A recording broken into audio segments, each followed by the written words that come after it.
What's good, YouTube? And welcome to the house.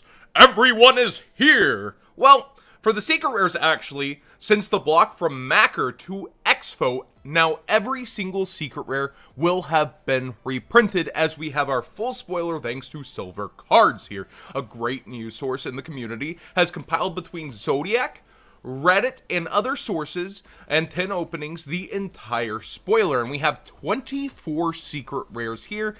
Ash Blossom might be the biggest one missing for the 10s, but let's go through this. We've got Z-Arc, Ultra Polymerization, Dragonic Diagram, Lumina, Rescue Ferret, Firewall Dragon, Topological Bomber Dragon, Ningirsu, Vindred Reorigin, Borlo Dragon, Squibdraw, Quick Launch, Overdone, Burial, Evenly Matched, Fuse Line, Vindred Chimera, Mech Knight Blue Sky, Purple Nightfall, Mythical Beast Master Cerberus, Inspector Border, Saryuja, Pendulum Paradox, Hey Trunade, and Electromite.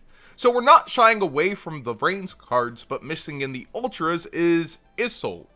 And that's also very interesting. So let's look at this rate. 24 secret rares, right?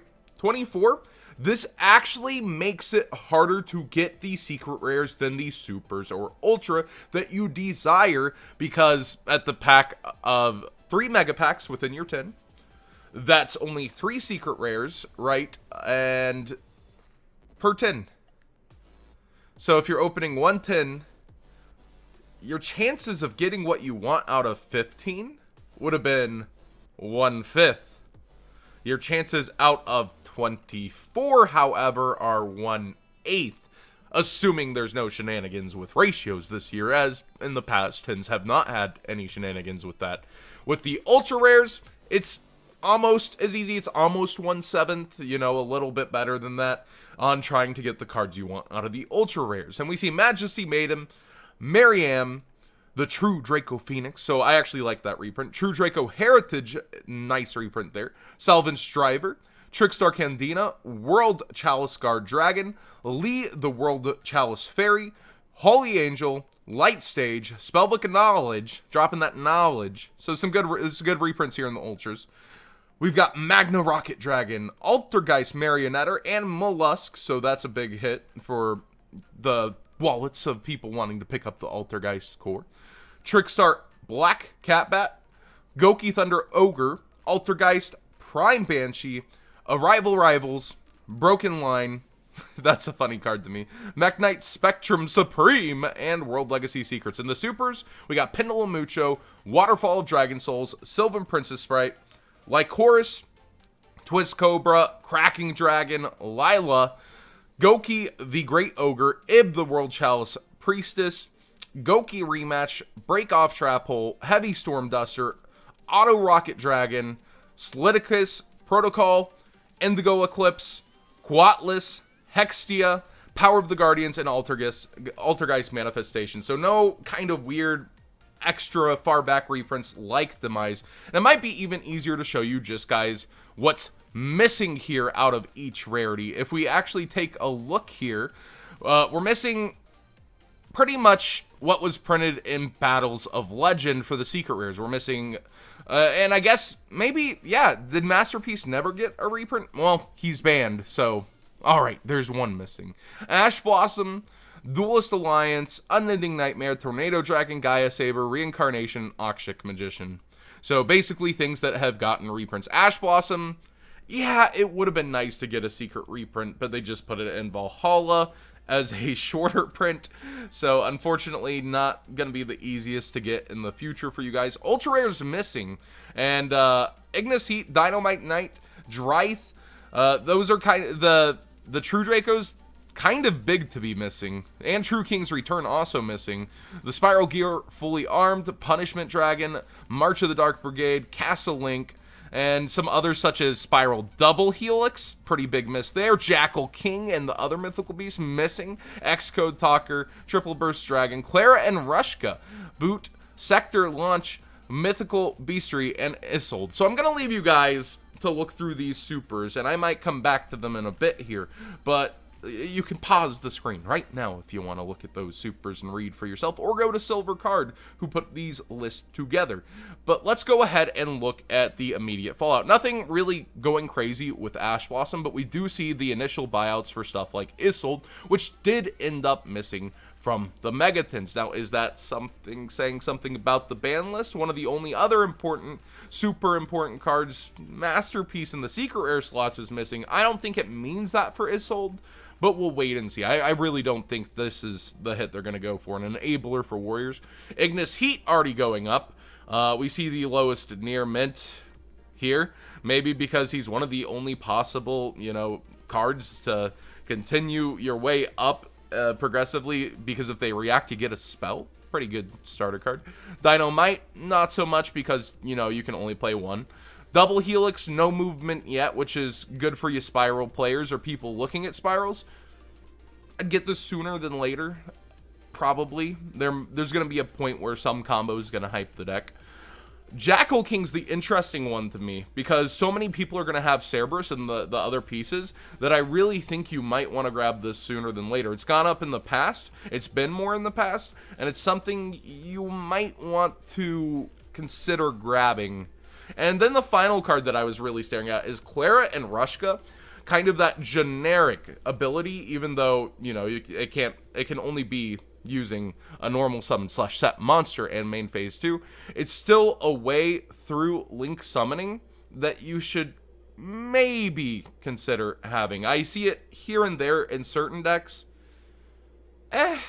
I'm not the biggest fan of her, but skipping out on a link monster that you never know when it could come into having a need to be played for transitional effects, it's something that I'd grab onto. So definitely interesting lineup for the Tins, isn't it? Interesting lineup.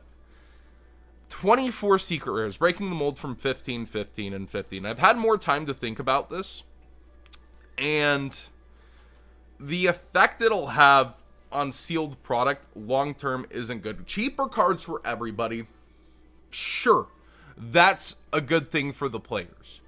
But your money spent right now on a core set becomes worth less if every single secret rare is guaranteed to be reprinted in 1 year's time. That's what I want you guys to realize. It's not about, John, why are you mad that things are cheaper for everybody? I'm happy. I'm going to be picking up the Mech Knights right now. Oh yeah, I'm happy for me on that front. That's nice. But for every single person spending on sealed product or on secret rares to play competitively, you're now on a greater timed clock. You have to, because Konami can just do something like this. Even if they change it next year, you, in the back of your mind, through Battles of Legend and the Megatins, every single top card from the set could see a reprint. And just, there it goes. Your $60 Borreload is now in a Megatin. Your Firewall is now in a Megatin. Well, we knew those would get reprinted and that their alter arts would one day come. But Topological Bomber Dragon, all the way down to Rescue Ferret. Like, if I were still, like I used to buy and sell for a living, if I were still doing that, I would have had a stack of Rescue Ferrets waiting for Cherubini. And, maybe it would have paid off when World Chalice won and it went back to 6. But I don't anymore, and I'm really glad looking at this. There's no way for stores to invest in singles if you do this to your product, your core product. They have to go for side sets such as Dark Saviors, such as, I guess, Spirit Warriors, which flopped. You have to go for things that you figure aren't going to see reprints anytime soon, and go for side products rather than your core product of the game, the core sets. And that's where I'm a little less happy. And then also, the chase cards are harder to pull here. So not only do you devalue product on random cards that long-term could have held some value, like Coral Dragon, that was missing from your last tin. That's a nice example. You also then make the chase cards harder to get. So, yeah, that can help keep value for the chase cards a little bit, but not really, because how many Megatins are going to be ripped open? Oh, yeah. it's going to be the most opened product of the year.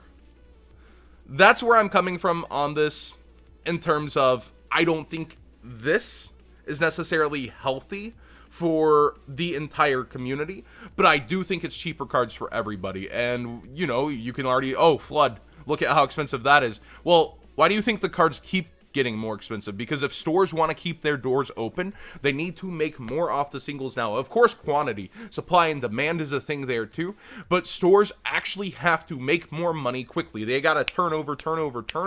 They can no longer sit on and help their player base and keep on cards for them. They've got to turn them out and over and then try to get the next reprint for you guys. That's pretty rough for stores. And I feel like sometimes I might be coming from a different place looking out for stores. That's not the feel of the common man. But at the same time, think, if your stores are hurting, where are you going to play? Thanks for watching. Hopefully you enjoyed this. And yes, the stores will make a lot of money off the tins, but it drains everything in the past. Look at SECE, Secrets of Eternity, NECH, Next Challengers. Look at those sets and how badly they aged. I don't want that to keep happening.